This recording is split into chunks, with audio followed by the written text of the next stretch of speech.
Ghatail reporters ইউনিটির নতুন কার্যনির্বাহী committee গঠন করা হয়েছে।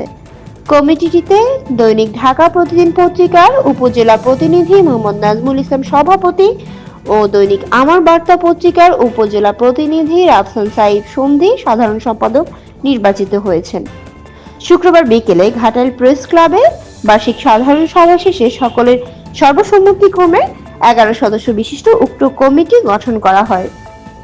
কমিটির অন্যান্য সদস্যরা হলেন সহ সভাপতি রাজিবুল ইসলাম, বাংলাদেশ সমাচার, যুগ্ম সাধারণ সম্পাদক মোহাম্মদ আশিক, মুভি বাংলা টিভি, সাংগঠনিক সম্পাদক মমিন তালুকদার, প্রতিদিনের কাগজ, দপ্তর সম্পাদক মোহাম্মদ আরিফ, সাপ্তাহিক পূর্বাকাশ, অর্থ সম্পাদক বিপ্লব হোসেন, এসকে টিভি, প্রচার সম্পাদক রফিকুল ইসলাম, নিউজ বাংলা আপডেট, ক্রীড়া সম্পাদক সৈয়দ মিঠুন, দৈনিক জনবাণী।